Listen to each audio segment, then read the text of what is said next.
Este podcast es creado en 99.9% por pura creatividad y curiosidad humana. La única IA que participa son estas voces sintéticas, el resto son humanos desde la resistencia creativa. Blackwood House presenta.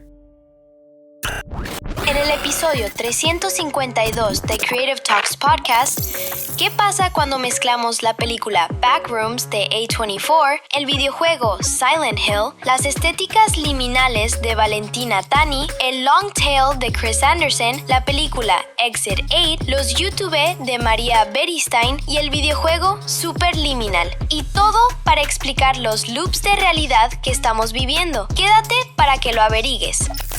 Y para nuestro club creativo, reseñamos la película Obsession y la conectamos con la importancia del pensamiento crítico.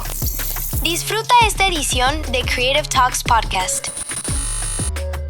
Y después de 2 semanas de estar viajando por distintas ciudades de México, y ahora se vienen 2 semanas también de viajes a distintas partes del mundo, estamos de vuelta en este podcast de confianza llamado Creative Talks Podcast. Fernanda Rocha, ¿cómo estás? A decir verdad, me siento cansada. Han sido, como bien mencionas, semanas bastante intensas.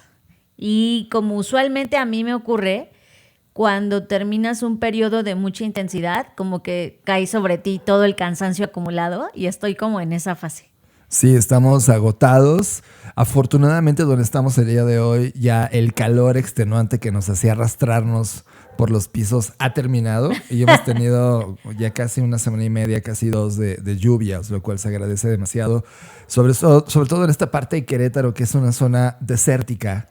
Y cuando cae una gota, todo se pone verde por todos lados. Y es una etapa bonita de los años. Cuando llueve un poco en esta zona, pareciera que estamos rodeados de vida. Es increíble cómo el agua cae. Y algo que ha ocurrido en este tiempo, además de no estar grabando este podcast, es que tuvimos tiempo de estar metidos nuevamente en las salas de cine. Y evidentemente se había dicho que Fernanda Rocha realmente fue la que se dio cuenta que cada vez la categoría terror iba a ser la categoría que iba a estar sorprendiéndonos, sobre todo por los contextos en donde estábamos parados.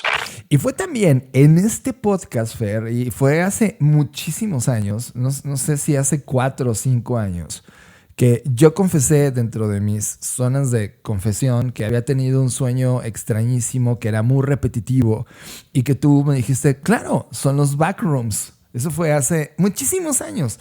Y dedicamos un pedazo del podcast, y tiene que ver con 4 o 5 años, si no es que más, que hablamos sobre eso, sobre este extraño mundo donde finalmente terminamos visitando en algún momento de nuestras vidas, yo de manera muy repetitiva. Y finalmente también llega al cine esta película de Backrooms, que honestamente ha sorprendido al mundo entero. Es una película que se ha puesto como la gran taquillera de la temporada, y eso que estamos en un momento donde muchos billboards están compitiendo por ese título. Y Fer, después de haberla visto, después de haber estado navegando por el universo cinematográfico de esta creepypasta que se le conoce como El Origen, pero en realidad para mí es algo mucho más profundo. A ver, vamos a poner todo en orden porque creo que mucha gente no va a saber de qué estamos hablando. Los backrooms son un fenómeno que comenzó a popularizarse. No es que inició ahí, pero se popularizaron por ahí de 2019. Porque un usuario anónimo abrió un hilo en 4chan, que 4chan es una red social que se utiliza mucho como para hablar de temas. Es como un Reddit, digámoslo así, ¿no? Donde puedes hablar de diferentes temas. Y bueno, en un tablero de estos de 4chan, este usuario anónimo pidió que las personas publicaran, y lo cito, imágenes inquietantes que simplemente se sienten raras.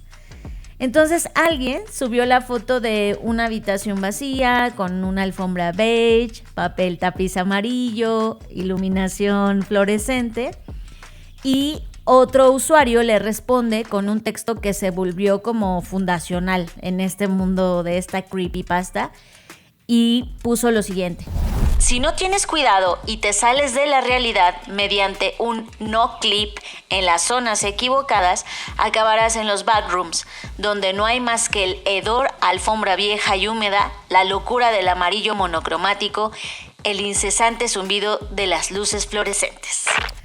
Entonces, esa foto resultó ser real porque fue tomada en 2002. Fíjense, 2002. Desde aquel entonces. Durante la remodelación de una tienda de muebles en Oshkosh, Wisconsin.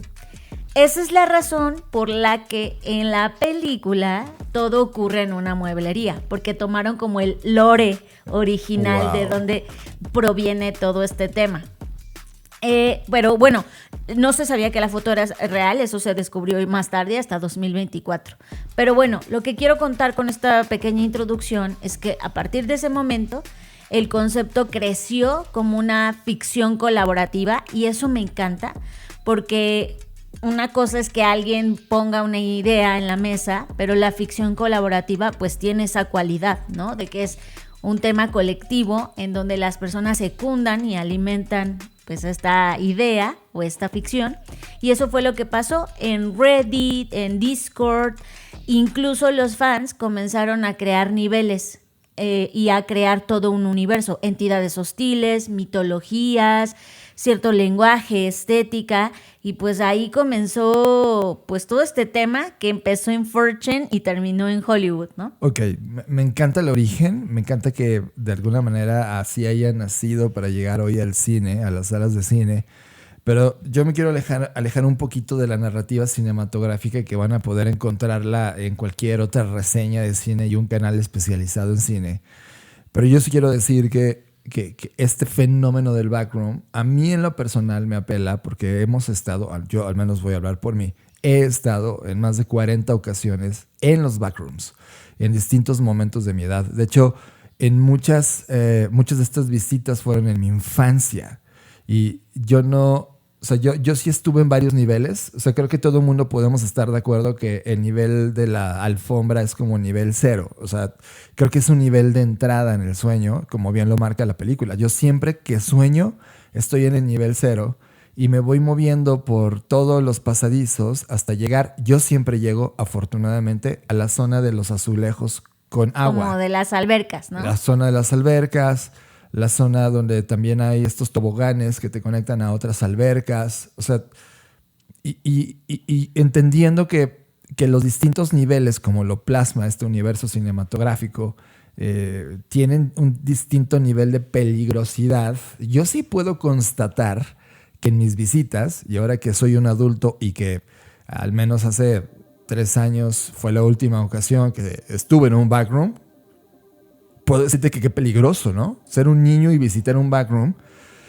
Porque yo recuerdo exactamente, así como está en la película, recuerdo estos pasadizos. O sea, yo sí logro constatar los elementos que están puestos en el cine. Yo sí puedo constatar que hay lugares donde la oscuridad comienza a apropiarse del lugar y se siente una profundidad. O estos shortcuts entre un lugar y otro. O objetos que no tenían nada que hacer ahí y están ahí entre juguetes o muebles mal cortados. Es verdad, o sea, eso es en mi sueño. ¿Cómo puede esta psicosis colectiva, este sueño que al menos yo tuve, de repente verlo en el cine, decir, güey, qué bien retratado está? Justamente tiene que ver con esta co-creación, esta colaboración de personas que han aumentado la narrativa. Pero ya que lo ves plasmado, se siente tan familiar. Es que, me encanta que te hayas adelantado, pero justo por eso quería ir como por pasos, porque voy a llegar al mismo lugar que tú, pero me quiero regresar tantito, ya en la parte de cómo brincó esto de ser una historia ahí a que un chico de 16 años de California lo tome, lo suba a YouTube y entonces pase todo esto que estamos contando, ¿no? Venga entonces.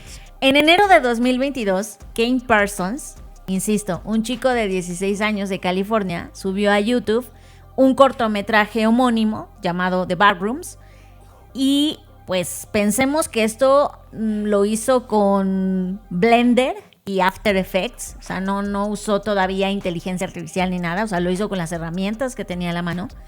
Y el video, hasta la última vez que lo vi, acumulaba más de 78 millones de vistas, ¿no? O sea, una locura. Lo que me sorprende de esto son 3 elementos. La estética por la que Parsons optó es una estética que se conoce como analog horror, que es horror analógico, ¿no? Que es como este estilo de VHS de los 90, pseudo documental, como este formato. En lugar de seguir como esta mitología expansiva que tenían las wikis o estas colaboraciones de ficción.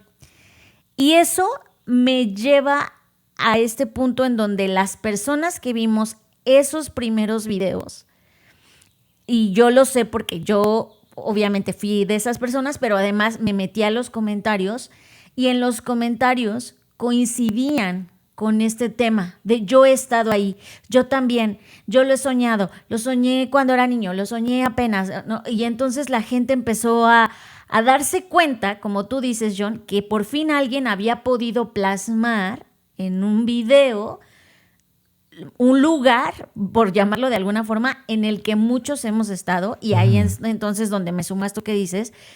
Yo recuerdo que uno de mis tantos sueños tiene que ver justo con lo que tú decías. Yo he estado en el backroom, digamos que desde 2 perspectivas. Una, en donde llego a una parte de azulejos de color azul cielo, o sea, lo tengo muy presente, y de color rosita, como rosita igual clarito, y donde hay toboganes que salen de las paredes, claro. Y hay una zona, como yo la llamé así, porque he estado ahí varias veces, una zona como de túneles oscuros, o sea, como que ya es el mismo parque acuático. Yo lo veía así, como un parque acuático adentro de un lugar, ¿no? O sea, no abierto, no un espacio abierto, sino un espacio adentro cerrado. De un lugar, sí. Y una vez como que dije, ay, me voy a meter a este tobogán, y me metía y salía a otra parte donde estaba más oscuro. Y yo en el sueño me daba miedo ir ahí, o sea, como que yo en el sueño decía, ahí no voy a ir, porque ahí está más oscuro. Esa fue una vez, bueno, varias veces, pero ese lugar me refiero. Y otro lugar donde yo accedía al backroom desde el metro. Me acuerdo perfecto que el metro se parecía mucho a la estación de Polanco, que es esta que es una de las más profundas, y que yo salía del metro porque el metro se paraba así sin razón, y yo me salía del metro y no encontraba la salida. O sea, estaban los señalamientos, pero no había posibilidad, eran puras paredes. Entonces, pues yo en mi desesperación de que no podía salir del metro, me metí hacia el túnel. Claro. Y en el túnel sí había una puerta, y ahí empezaba como la entrada al backroom, porque yo me metí a esa puerta y adentro era puros pasadizos, o sea, como se ve un poco la estética en la película, ¿no? Ahora, esto es muy interesante porque, pues, o es un delirio colectivo, ¿no? De que todos estamos locos y entonces todos hemos estado ahí, pero a lo mejor no. Y eso me lleva a un libro que tiene todo que ver con esto, que es el libro de Valentina Tani, que justo se llama Estéticas Liminales. Y voy a poner un poquito el contexto. Valentina Tani es una mujer que vive en Roma, bueno, nació en Roma en 1976. Ella es historiadora del arte, curadora y profesora de cultura digital en la Universidad John Cabot. Y ella recientemente, 2026, bueno, ya lo había publicado, pero en 2026 apareció en español, traducido al español, este libro que se llama Estéticas Liminales, de Caja Negra. Y en este libro es el primer intento que alguien hace de cartografiar las estéticas nacidas en Internet. Entonces, esto fue una coincidencia hermosa, porque el mismo año que se estrena esta película, pues es el año en el que este libro llega en castellano, y habla justamente, insisto, me llama mucho la atención porque es un ejercicio muy, muy bien estructurado de poder cartografiar, de poder estudiar y de poder darle seriedad a las estéticas nacidas en Internet. Y estas estéticas, sobre todo, por eso se llama libro Estéticas Liminales, porque son estéticas que no son ni de aquí ni de allá, ¿no? Como que no pertenecen 100% a la realidad, pero tampoco son 100% un delirio ni un invento o una ficción. Y principalmente habla de 3 estéticas. La primera es el Vaporwave, ese es el punto de partida que el libro toma, que es el primer estilo genuinamente nacido y creado en Internet, con su crítica al consumismo y la nostalgia por un pasado corporativo que de hecho nunca existió del todo. O sea, también es importante que mucho de lo que se cuenta en internet de, ay, antes pasó esto, antes era mejor, pues en realidad no fue así, pero lo romantizamos ya desde esta perspectiva. Pero después sí que mapea estos fenómenos como los backrooms, el dreamcore, el creepypasta, como todos estos fenómenos que ya se enlazan con lo que está plasmado en esta película. Y ella lo que dice es que todas estas estéticas tienen algo en común. Y esa cosa en común para mí es como la gran verdad, tanto de la película como del momento en el que hoy estamos hablando. Y es, hay un deseo de disolver las realidades, las fronteras entre lo virtual y lo real. El cuerpo y la pantalla, lo que es análogo y lo que es digital. O sea, estamos en este momento de la historia en el que está despertando esa necesidad de querernos introducir al mundo digital, pero ya no de manera retórica o metafórica, sino realmente, ¿no? Literalmente. Y esta conexión es lo que ella dice que describe como un atlas del inconsciente visual de internet, en el que los backrooms ya no solo son un meme de terror, sino un síntoma cultural. Y eso a mí me llama mucho la atención. O sea, su perspectiva de cómo ve los backrooms como un síntoma cultural me parece genial. Y además, pues justo ella también comenta que mientras las contraculturas del siglo XX, llamemos hippies, punks, etcétera, imaginaban que era posible salir del sistema, pues esa era la idea, ¿no? De todas esas contraculturas, estas estéticas asumen que ya no hay una afuera. O sea, ya no hay que salir. Más bien ahora es entrar, pero con profundidad, ¿no? O sea, es como ahora aceptar que no hay una afuera y entonces nos vamos a meter más. Y eso es lo que Tani dice que produce algo que ella llama surrealismo de masas digital. Una obsesión colectiva por deformar la realidad porque ya no se puede escapar de ella. Es muy interesante cómo desde el punto racional lo acomoda en un lugar. Yo no estoy de acuerdo con ella en varias cosas. Por ejemplo, la primera cosa que no estoy de acuerdo es que, bueno, ella dice que nace en internet. Yo lo veo, no es que nazca en internet, es que en internet encuentra el lugar de distribuir esa cosa que está pasando, porque esto nace en otro lugar. O sea, yo, ¿cómo explico que yo al menos haya visitado los backrooms y de repente porque alguien manifiesta a través de una imagen de güey, eso me parece muy familiar, y entonces todo el mundo empieza a conectarse con el recuerdo de claro, yo ahí he estado, y entonces entre el conocimiento de todos, simplemente internet fue un lugar donde se reunieron esas manifestaciones, no nacieron en internet, solo ahí se le dio voz y voto, porque entonces déjame hablar de otro libro. Chris Anderson hablaba de la larga cola. Chris Anderson analizaba el comportamiento de mercados y el mercado mainstream, el mercado masivo, que es el que había gobernado todas las decisiones comerciales del mundo. Cuando empiezas a hablar de los micronichos o los segmentos de nicho de mercado y las sumas, es decir, encuentras y pones en un solo lugar todos los nichos de mercado, creas esta larga cola. Esta realidad que no tiene origen en internet, tiene origen en otro lugar que hoy no lo sabemos, y yo puedo decirte categóricamente, ese lugar existe en los sueños. O sea, yo no sé cuál es el origen ni el fenómeno psicológico que provocó a una generación de gente como yo, pues podemos estar dañados, tener esa capacidad de viajar. Tú también has viajado ahí. Pero es que me encanta porque ese es el punto clave. O sea, imaginemos antes de la película y antes de, es más, antes del creepypasta que antes nace, ¿vale? Era un fenómeno. Era un sueño como lo que Freddy pasó Krueger. de New York Times cuando te decía, ¿has soñado con este hombre? Y que mucha gente dijo que sí, ¿no? Que ponen el mismo rostro. Exacto. De acuerdo. Ok, estamos en el fenómeno social, el fenómeno está vivo, pero... Pepe, escúchame, déjame terminar. Entonces, imagínate que solo es una coincidencia de una especie de sueño. O sea, vale.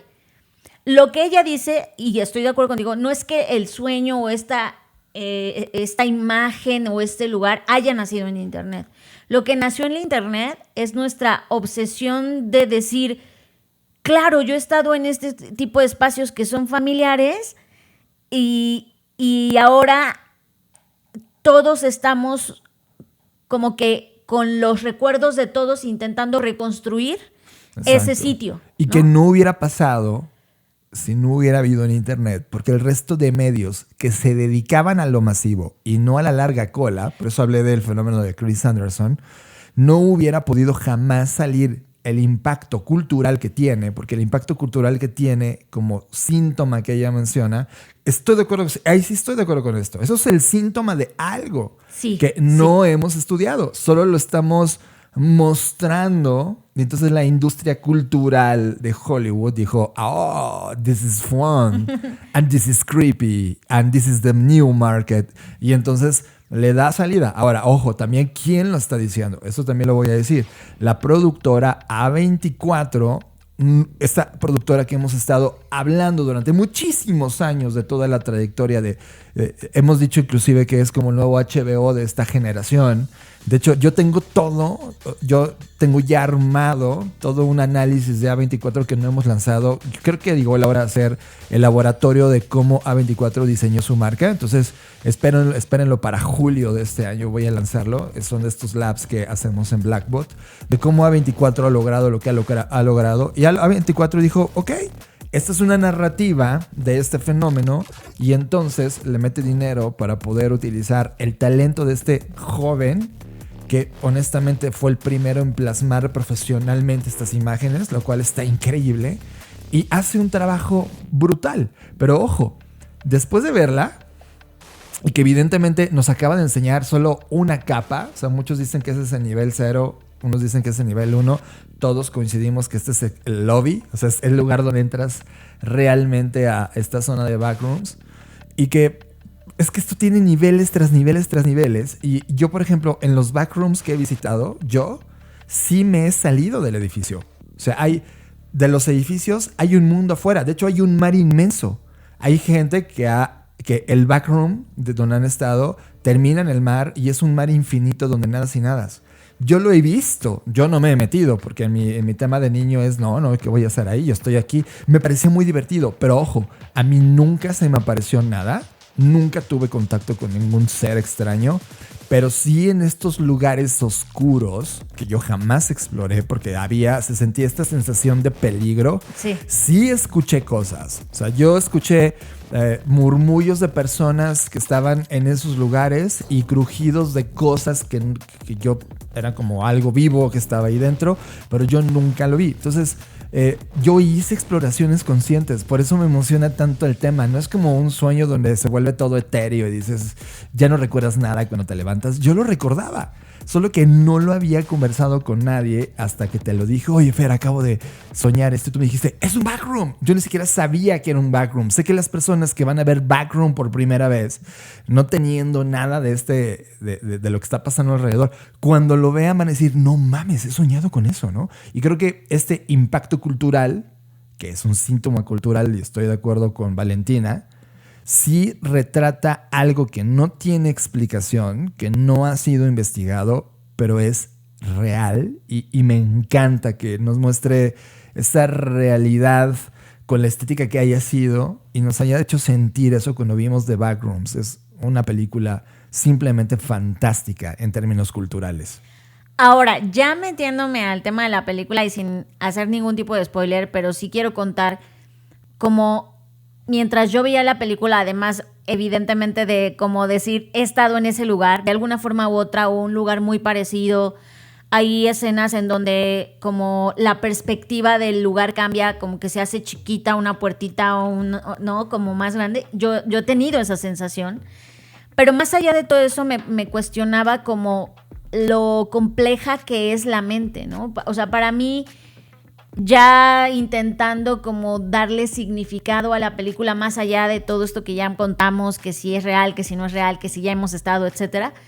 Yo también lo veo como si los backrooms fueran un intento de ejemplificar lo que hay dentro de nuestra mente.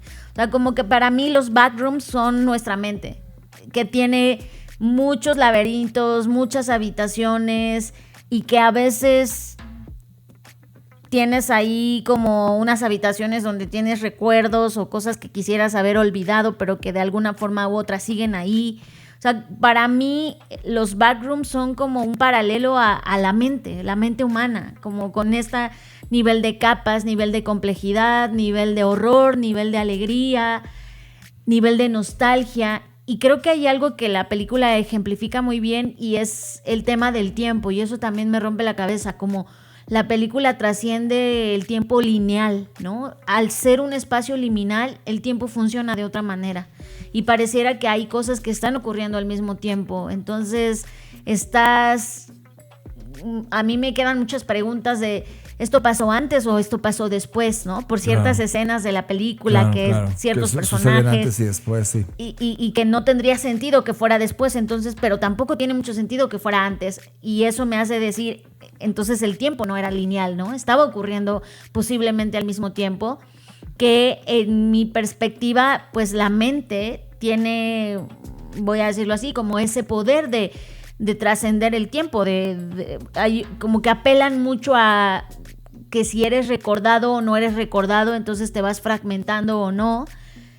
Y creo que, insisto, eso a mí me deja más preguntas que respuestas, pero por lo mismo me parece muy interesante que pareciera una película que solo es de horror o un nuevo tipo de horror que nace como fenómeno o explota como fenómeno en internet, pero creo que también obedece a un estado mental en el que hoy estamos y que se ve reflejado en todas estas habitaciones y también en el tema corporativo, ¿no? ¿Quién está detrás de esto? Porque hay una empresa, supuestamente, no, una empresa ficticia, que está detrás de todo esto. Sí, en la película hay una empresa y que además está investigando y que además lo hizo, o sea, se le salió de control, ¿no? Ajá.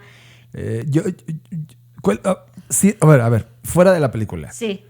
¿Cuál es tu hipótesis de los backrooms? Te voy a tirar la mía. Si la mente está definiendo la realidad, y lo puedo tomar casi como una premisa, y claramente hoy lo que estamos tú y yo escuchando en este podcast, y lo que tú entiendes ahora, lo que percibes a través de tus audífonos, es un procesamiento que tu mente está teniendo de estas ondas sonoras en un lenguaje que nos pusimos de acuerdo para entendernos, pero esa realidad que tú estás viendo en tu imaginario, esta capacidad del audio que está llegando a un entendimiento tuyo y lo apropias, esa realidad está siendo definida por tu mente. Por lo tanto, todo lo que te rodea es un estado mental, es una ficción mental, una ficción construida de manera colaborativa.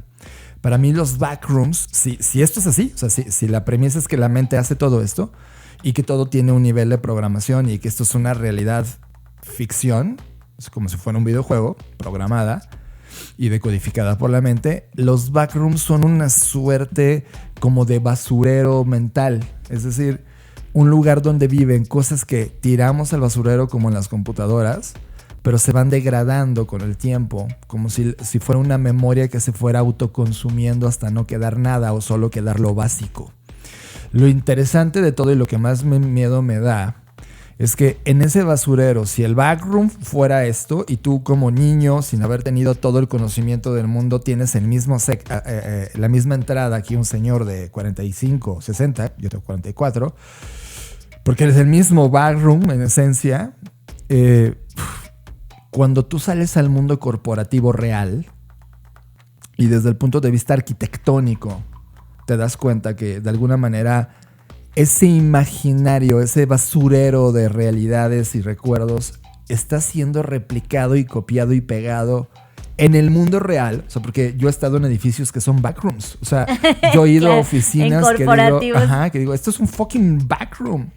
Estamos replicando los basureros mentales como parte de la realidad.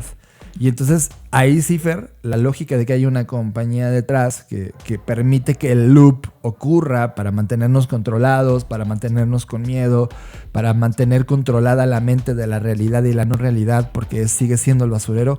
Esa cosa me vuelve loco. O sea, todas las hipótesis alrededor de la existencia de esto. Ahora, yo no estoy inventando nada. Esto no es una campaña como The Blair Witch Project, donde se hizo una ficción.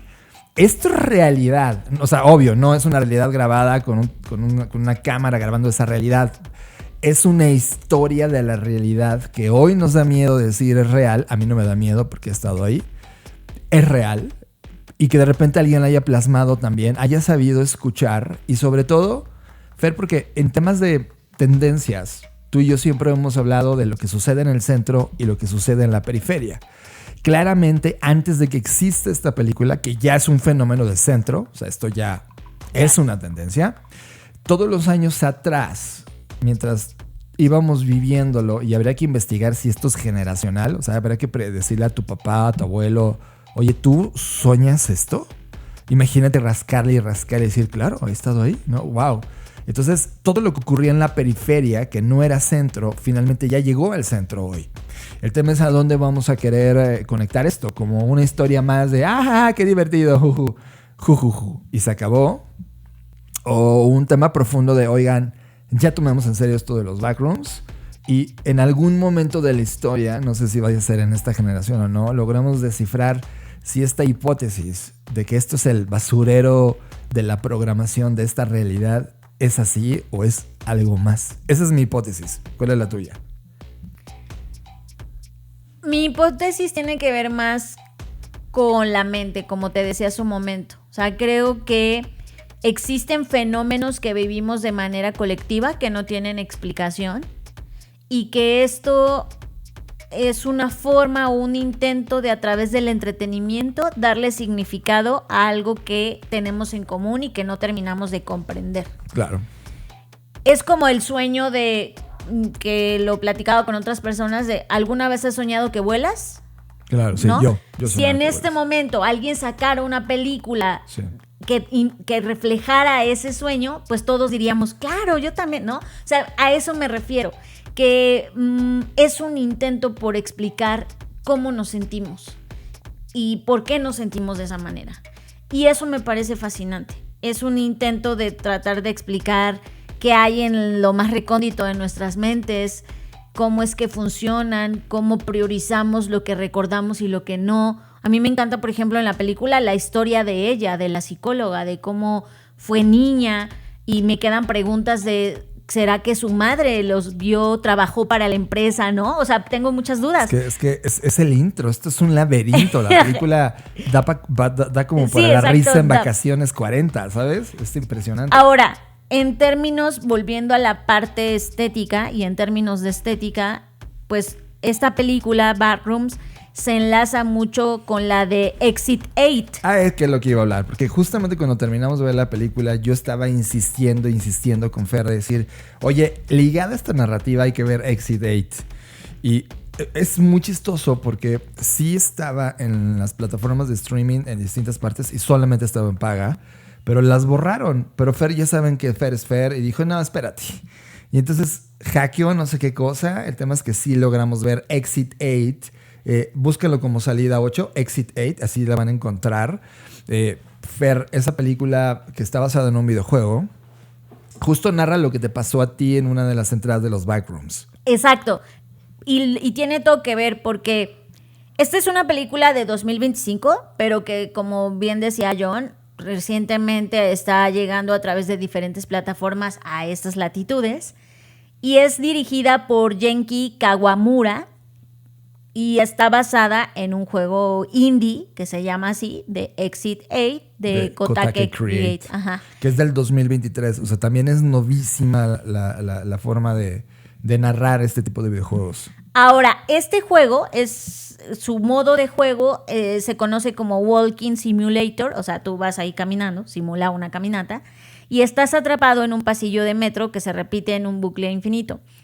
Ese, por ejemplo, me dio un poquito más de miedo porque sí se parece mucho a este sueño que les cuento que yo tuve de que me metí al metro y entonces no podía salir y me tuve que ir a los túneles del metro y encontrar como algunas salidas. Y me encanta porque insisto, hablando de estética, no como trama de la peli, porque son dos tramas totalmente distintos, pero en la estética, este tema de los pasillos vacíos, de la iluminación fluorescente, de la arquitectura que tiene como cierta proporcionalidad y distribución, lugares que no deberían estar pero están, o cosas que no deberían estar ahí pero están, pues da esa sensación, ¿no? De que estás atrapado y que no puedes salir de ese lugar. Y yo creo que ambas películas lo que nos dicen en el fondo es cómo nos sentimos. O sea, al final del día, yo siento que ambas películas sí reflejan el que nos sentimos atrapados y que ya perdimos de cierta manera, y eso me lleva a algo que escribimos para Cápsula y ahorita voy a llegar ahí, pero que de cierto modo ya perdimos la esperanza de que se puede salir de ahí. Entonces, más bien ahora, en lugar de intentar salir, estamos intentando decir, bueno, estoy encerrado, voy a explorar todo lo que está dentro de este encierro. Y en ese explorar y el aceptar que ya estás encerrado, tú te convertiste en parte del bucle. Claro. O sea, se apropia de ti ese estado liminal. Sí, porque entonces, como tú aceptas bueno, no hay salida, voy a explorar lo que hay aquí, pues tú comienzas a ser parte o sea, te vuelves como en un muñequito, en un videojuego atrapado. Te vuelves en un NPC, no player character. Y que es justo lo que yo te decía, Fer, de me da miedo, en la hipótesis que yo puse, de que esto sea realmente programado. O sea, que al final lo que está buscando el bucle, tanto en el Backroom como en este Exit 8, es que las personas digan, pues es que no hay movilidad. O sea, no va a haber una trascendencia de este punto. Y como tú dices, pues me toca este personaje. Y lo ejecutas. Entonces, eres del bucle. O sea, ya más allá de encontrar la salida o de regresar a donde tú estabas, lo vas olvidando con el tiempo. Se borra tu humanidad y te vuelves en un elemento del bucle. Exit 8 me gusta porque justo te hace sentir esta incapacidad de salirte del bucle, aunque eres el observador del bucle. Y eso lo enlazo finalmente con algo que escribimos esta quincena para Cápsula. Si no saben qué es Cápsula, es nuestro newsletter quincenal donde hablamos de estos temas. Y el último lanzamiento que hicimos se llamó La Tristeza. Y la tristeza viene como justo de esta nostalgia estancada en el que, como bien estamos mencionando, pareciera como ya no hay salida, ya perdió significado, porque creo que el tema del bucle es que como se repite, se va borrando lo significante, ¿no? Se va borrando el significado.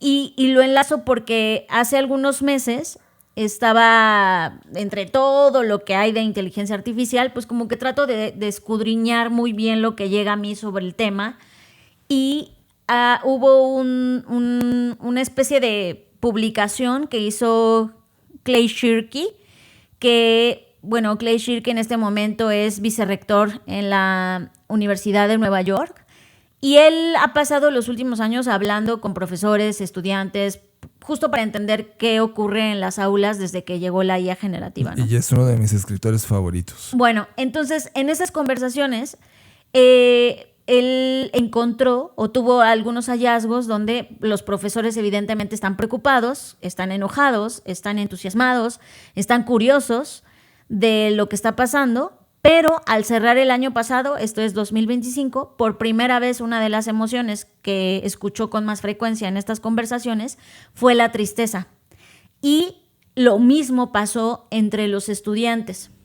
Y eso a mí me dejó pensando muchísimo y lo enlazo con este fenómeno porque este tema de la tristeza, yo pensé, a ver, el miedo y la indignación son las emociones que están dominando casi toda la conversación pública sobre inteligencia artificial y son en cierto sentido emociones cómodas de analizar, es decir, la ira, tanto la ira como la sorpresa y todas estas tienen un objetivo claro, apuntan a algo, exigen una respuesta, ya sea que estés a favor o estés en contra. Pero desde mi perspectiva la tristeza no tiene esa cualidad. La tristeza es mucho más difusa y es más lenta. Y para mí no es tratar la tristeza como una conclusión inevitable, sino como para mí la pregunta es ¿por qué está pasando esta tristeza, no?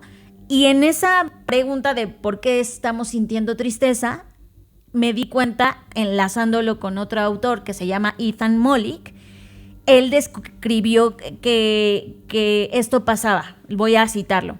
El trabajo que era aburrido de hacer, pero significativo una vez completado por humanos, como evaluaciones de desempeño, llenar Exceles, etc., se vuelve fácil de delegar y la calidad aparente incluso aumenta.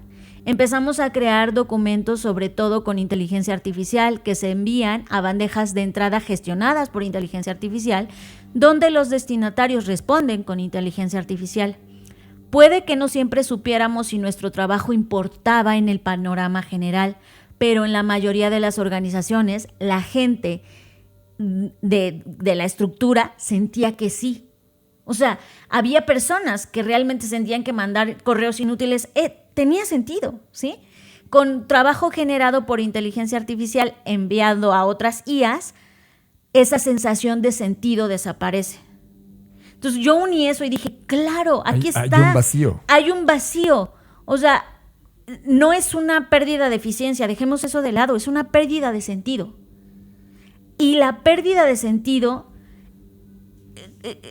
es muy fuerte porque la tristeza en este sentido sería la forma en que registramos una pérdida que no sabemos cuantificar. Sí. Entonces, ¿por qué no la sabemos cuantificar? Porque lo que se está perdiendo, de hecho, nunca fue cuantificable. Entonces, por eso no hay forma de estructurar nuestra tristeza o de racionalizarla, simplemente se siente. Y para mí esta distinción pues cambia el tipo de problema que estamos enfrentando, porque si la tristeza solo fuera consecuencia del uso, podríamos imaginar como decir, pues no usemos tanto IA para no sentir tanta tristeza, ¿no? El diagnóstico es muchísimo más preciso. Pero más bien, exacto, esta desmoralización o esta tristeza, esta nostalgia no se va a corregir administrando qué tanto usamos la herramienta, sino más bien lo que se está alterando es el horizonte dentro del cual ciertas actividades tenían su lugar y su dignidad. Sí, y hoy ya no. Y hoy ya no. Desaparecieron. Y eso me lleva a esta tristeza, a bajar los brazos, a estar tristes, enojados, insatisfechos, en donde pareciera que lo único que nos queda es como dar vueltas en estos backrooms. Dar vueltas ¿sabes? ¿Sí me explico? Y ¿cuál es la solución? Porque mientras yo me metía en este propio agujero de mis pensamientos, de llegar a estas conclusiones y de darme cuenta de que aquello que subestimábamos como enviar correos o como tener juntas que pudieron haber sido un tweet, nos reíamos de eso y las subestimábamos, pero al mismo tiempo estaban cargadas de significado. Sí. Eran importantes en algún sentido. Sí. Pero ahora que la IA lo hace es como te arrebataron algo que era importante, que tenía sentido para ti. Entonces, ¿qué hacer? ¿No? En la gran conclusión de cómo me salgo del loop de la estética liminal, cómo me salgo del backroom y dejo de dar vueltas. Antes de que llegues al qué hacer, déjame decirte algo que iba pensando de eso. De todo lo que estás diciendo, ahora que lo observo, porque tú lo trajiste a la mesa y claramente está vivo, lo estamos viendo allá afuera, pero no lo habíamos reflexionado. ¿Sabes cómo se siente? En algún momento jugaste Silent Hill. Uh-huh. Ok, Silent Hill tenía como 2 momentos en el juego que eran un loop. Uno donde podías caminar y pues había un poquito de niebla y caía ceniza, pero de repente sonaba una alarma así de... Sí. Y se hacía como de noche. Y esa transición donde todo tenía lógica, era un mundo que pues estaba así como con neblina, pero en la noche era mucho más cabrón. Y entonces esta pérdida de sentido y era, ¿ahora a qué nuevo horror me voy a enfrentar ante esta caída? Siento que en muchos sentidos la humanidad está justamente en este loop de Silent Hill. O sea, hay días en los que es de día y se siente mal porque está la neblina, pero sabes que puedes caminar, pero en cuanto se presenta el nuevo horror, llámalo un incidente en la calle, un incidente político, el terror a la tecnología, el sinsentido de tu trabajo, este nuevo horror, ese estado liminal en bucle que estamos viviendo ahora, sí es la sociedad que estamos enfrentando y claro que provoca tristeza y tú en el juego, o sea, yo fui de los usuarios que dije, basta ya. Yo no terminé Silent Hill nunca. Yo nunca soporté el que me estuviera constantemente enfrentando a esa alternativa de mundo de nuevos horrores sin sentido, ¿no? Sé que este terror psicológico que estamos enfrentando todos y siendo resilientes, pues porque no hay de otra, o sea, algo que te quiero poner la atención y lo voy a mezclar como una referencia. Tú y yo cada vez hemos estado viendo más y más el trabajo que hace, corrígeme si me equivoco, se llama María Beristain. María Beristain es una youtuber mexicana que no sabe lo que está haciendo, pero lo que está haciendo es oro, porque está retratando con su cámara de video y su teléfono móvil y su equipo que la rodea, que son otras dos personas que la acompañan, está haciendo documentales de la periferia. Está yéndose a los barrios, a los pueblos, con la gente, en el metro, en los transbordos, enseñando ese mundo periférico de personas que están atravesando este bucle sin sentido todos los días, enfrentando los horrores que nadie apunta, pero que esos horrores están creando esta realidad. Esa chica está apuntando a un lugar que no es el centro, es la periferia, pero recuerden que esa periferia construye el centro con el tiempo. Y el trabajo que está haciendo de documentar el comportamiento de al menos un país como el nuestro, porque no solamente habla de la ciudad, a veces se va a los estados y trae cosas brutales que ella no se da cuenta, pero para alguien que está estudiando el comportamiento humano desde la sociología, la antropología, el trabajo documental que está haciendo ella está justo llevándonos a este estado de Silent Hill. Perdón por cortarte, creo que viene una conclusión interesante y después de que termines me gustaría reaccionar y dar un par de referencias adicionales. Pues mira, no sé si realmente será una conclusión interesante, pero después de todo esto yo me daba cuenta que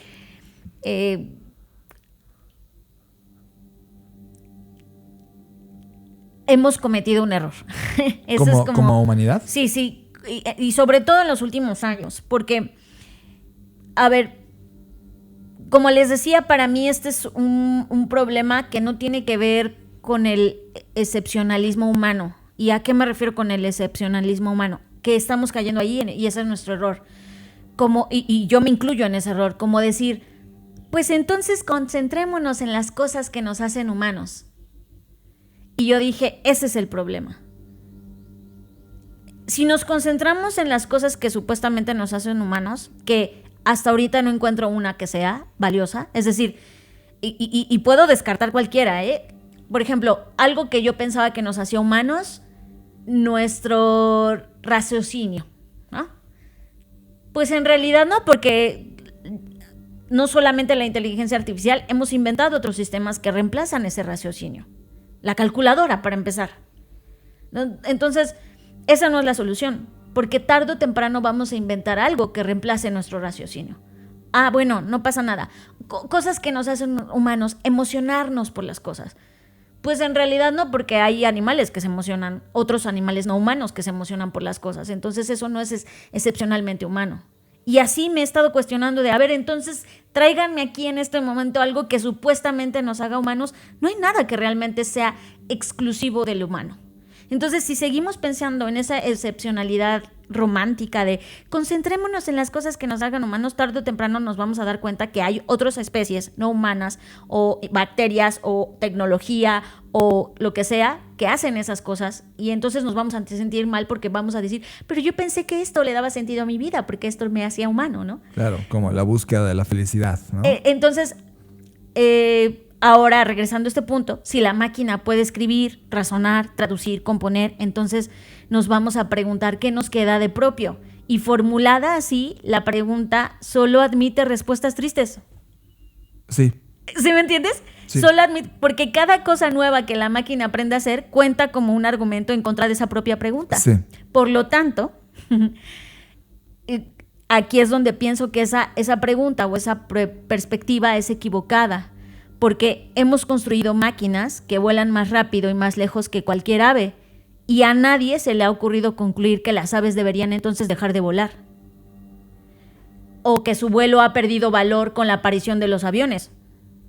No, porque el que exista en el mundo otra cosa que vuele no nos dice absolutamente nada sobre si el ave debe volar. Por supuesto que debe volar, porque el sentido de su vuelo nunca fue demostrar que ninguna otra cosa podía volar.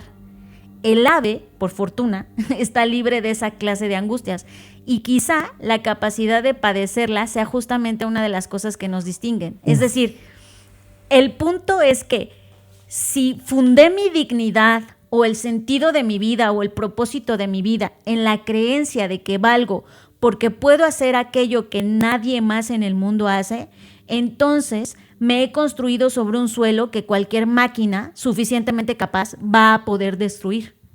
Y parte de la tristeza, sospecho yo, es lo que se siente cuando ese suelo en efecto empieza a destruirse.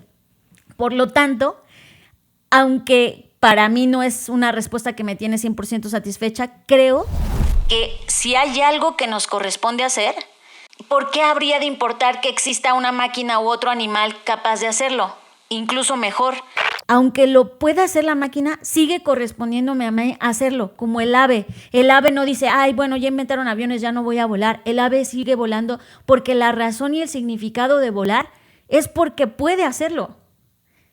No porque el avión lo haga mejor va a dejar de volar. Entonces, cuando yo hice como esta analogía, dije, claro, todo aquello que hagamos, no tenemos que hacerlo para demostrarle nada ni a las máquinas ni a nadie más, sino tenemos que hacerlo porque hacerlo nos hace bien, porque hacerlo nos hace tener significado, porque hacerlo nos hace tener dignidad en nuestra especie.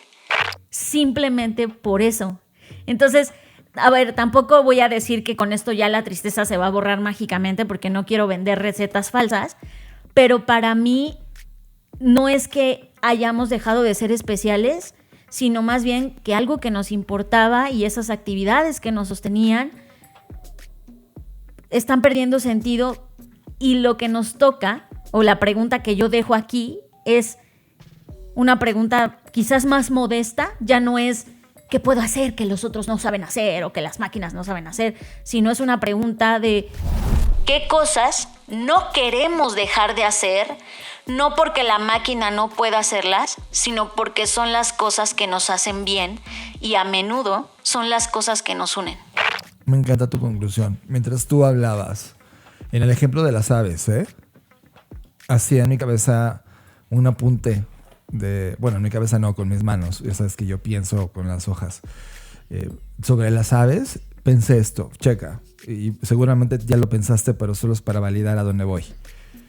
Cuando inventamos el avión como especie, pues no le vendimos tickets a las aves de decir, oye, ya no vueles porque tu migración va a ser más rápida si te subes a un avión creado por humanos, porque las aves no podían comprar. O sea, las aves no son un sujeto del modelo capital en el cual estamos ahorita parados. Ergo, pues no nos importó. Y a las aves tampoco les importó. Y hoy, después de décadas de evolución sobre esa tecnología, donde claramente somos infinitamente superior que un ave convencional, las aves siguen existiendo. Ahora, en el mundo humano-animal, es decir, nosotros como especie, se nos dio la posibilidad de ser aves comprando con un ticket y poder volar de un lugar a otro más rápido que las aves. Por lo tanto, podemos hacer intercambio entre naciones, hacer turismo entre naciones, dentro de un escenario capital donde pagas un ticket. Y eso es muy rentable. Ahora, ese mismo ejemplo, en lugar ahora de volar, sustituyan el verbo y pongan pensar, que es lo que está pasando el día de hoy. Hoy se nos está dando la posibilidad de pensar o de subrentar el pensar con una herramienta que piensa más rápido que nosotros, llega más lejos y que tienes que pagar un ticket. La gran pregunta que estamos enfrentándonos ahora los humanos es, ¿vamos a soltar ese ticket? Me encanta tu frase de, oigan, a ver, no es que lo haga mejor, es que no dejemos de hacer lo que nos hace bien. El pensar, el estar frente a este micrófono pensando y analizando conceptos de la vida y contenidos que nos están pasando desde el punto de vista creativo y de innovación y de tecnología y de negocios y de futuros en un solo podcast que está forzando el utilizar esta masa encefálica para producir nuevas ideas. Claro que lo puedes meter tú ahorita todo el episodio en un IA y decir, hazme un resumen de lo que estos dos güeyes hablaron en lugar de dedicarle 1 hora y media. Y te lo va a hacer. Pero ese ticket que estás pagando de subrentar tu capacidad de pensar, ¿nos hace bien? Gran punto, Fer. Yo estoy en un punto donde me resisto a subrentar mi capacidad de pensar, aunque lo haga mejor, y más bien estoy aumentando. En estas semanas que hemos estado en mucha interacción con muchos clientes y que esta pregunta ha salido a flote, el andamiaje cognitivo creo que es de las partes que el día de hoy podrían ayudarnos a explicar todo esto. Para las personas que por primera vez entienden que es un andamiaje, lo van a entender rápido. Cuando un edificio requiere reparación o están en construcciones, tiene una estructura como de metales alrededor, como de lugares donde se paran los trabajadores para picar o pintar o echar cemento. Eso es un andamio. El andamiaje cognitivo es toda la estructura alrededor de tu capacidad de aprender, de pensar, de crear, que en mucho sentido juega la IA o las herramientas que usas. Entonces, si no utilizas estas herramientas como andamiaje, lo que estás haciendo en lugar de crearte una estructura que te haga más poderoso en el pensar, estás subrentando el pensar. Y aunque eso tu cerebro lo ame, porque el cerebro va a buscar la manera de ahorrar energía lo máximo posible, te estás perdiendo tu capacidad de vivir. Y entonces caes en los loops, caes en los backrooms, caes en todo lo que hemos estado platicando, en el proceso liminal de Silent Hill, en el análisis de los estados estéticos liminales de Valentina. Cuando unes todo lo que hemos estado haciendo y debatiendo en este momento, te das cuenta que sí estamos en un proceso donde la humanidad está definiéndose a sí misma el quiénes somos y a dónde queremos seguir siendo o en qué nos estamos transformando. Pero si solo caminamos a un lugar sin cuestionarnos, si solo seguimos subrentando el pensamiento, si seguimos pagando el ticket pero siendo un personaje dentro de este loop, no auguro un salto evolutivo como especie, sino solo de unos cuantos, que luego van a decir que fue la especie, ¿no? Estamos ahí. Ahora, para continuar con referencias y solo dejándolas en la mesa, hay un par de películas que son de la misma familia, se llama Cubo e Hipercubo. Claro. ¿Te acuerdas? También eran espacios liminales, solo que no eran espacios liminales como lo que vimos en Backrooms, pero eran cubos que cambiaban inclusive la física del estado dentro del cubo y que eran pasar de un punto A a punto B en un determinado tiempo. Tenían lógicas de física distintas. Me voló mucho la cabeza cuando vi por primera vez esa película. Y también uno de nuestros alumnos, estando en Barcelona, que le mandamos un abrazo, se me acaba de olvidar su nombre. Ya eso no es normal, o sea, eso es normal en mí, no me acuerdo de los nombres, pero él estaba jugando un videojuego que se llama Superliminal, que tú terminaste jugando también, en donde son una especie de backrooms también, pero donde el punto de vista, la perspectiva lo es todo para poder descifrar el cuarto o el contexto donde tú estás. Es como si fueran puzzles de diseño experimental en donde tienes que resolver el reto que cada cuarto tiene. Pero también se siente un estado liminal, también se siente mucho de esto hasta que todo encaja, ¿no? Y dices, oh, ya lo resolví. Y entonces avanzas al siguiente punto. Haciendo como la suma de listados, ve todas las referencias que estuvimos platicando en este momento. Estuvimos hablando de Backrooms, el libro de Valentina Tani, que se llama Estéticas Liminales. Hablamos de Long Tail de Chris Anderson. Hablamos de María Beristain en YouTube, que pueden ver lo que está haciendo, su esfuerzo muy fuerte. El Atlas del Síntoma, que viene dentro del libro de Valentina. Hablamos de Cubo e Hipercubo. Hablamos de Exit 8, esta película que está dentro del metro. Del videojuego Superliminal, que puedes tener como referencia. Y el juego de Silent Hill, que habla justo de estos modelos. Todo a partir de una película que vimos que nos recordaba algo que ya habíamos visitado y que estaba en la periferia y que finalmente alguien lo logra colocar en el centro y se llama A24, esa compañía que viene haciendo cosas brutales. Fer, creo que no hay más que decir sobre este análisis que nos provocó este backroom. Si este podcast te ha gustado, recomiéndanos, déjanos un like, un comentario o suscríbete a Creative Talks Podcast. Creatividad, innovación, diseño, negocios y futuros. Con Fernanda Rocha y John Black. Creative Talks Podcast. Fer, y con esto hemos llegado a esta edición de Creative Talks Podcast. Sé que muchas personas dicen, ¿y el resto de secciones? Pues el resto de secciones van a estar en el podcast de paga. Vamos a hablar de Obsession, otra película de terror, y además el contenido extendido que siempre hacemos en estas ediciones de paga. Así que si quieres ser parte del contenido extendido de Creative Talks Podcast, ya te la sabes. Y si no te la sabes, porque ¿qué tal si no se la saben? Ya les digo que pueden unirse en nuestra membresía de pago en nas.com/Blackbot. Y ahí van a encontrar que tenemos 3 membresías. La de Creative Talks Podcast Fan, donde vas a tener acceso al contenido extendido, pero también tenemos otras 2, Creativo en Crecimiento y Creativo de Alto Rendimiento, en donde vas a poder tener acceso además a laboratorios que hacemos cada mes en Black School, a otros episodios de otros podcasts como Bookshake, Magazine Review, El Creador. Entonces, hay muchas formas de ser parte y con esto vas a poder tener, insisto, acceso a contenido exclusivo, además de a la versión extendida de este podcast. Pues ya está, ya te la sabes. Estos contenidos se van tomados en la edición extendida de Creative Talks Podcast. Fernanda Rocha, es un placer tenerte como cada episodio en esta edición. Ha sido un placer y Nos vemos en el futuro. Gracias por escuchar Creative Talks Podcast. El podcast que habla de creatividad, innovación, diseño, negocios y futuros. Con Fernanda Rocha y John Black. Fundadores de Blackbot, la compañía que diseña el futuro. Creative Talks Podcast. Un podcast presentado por Blackbot y disponible en su versión extendida en exclusiva para Patreon. Creative Talks Podcast. Nos vemos en el futuro. Blackbot House presentó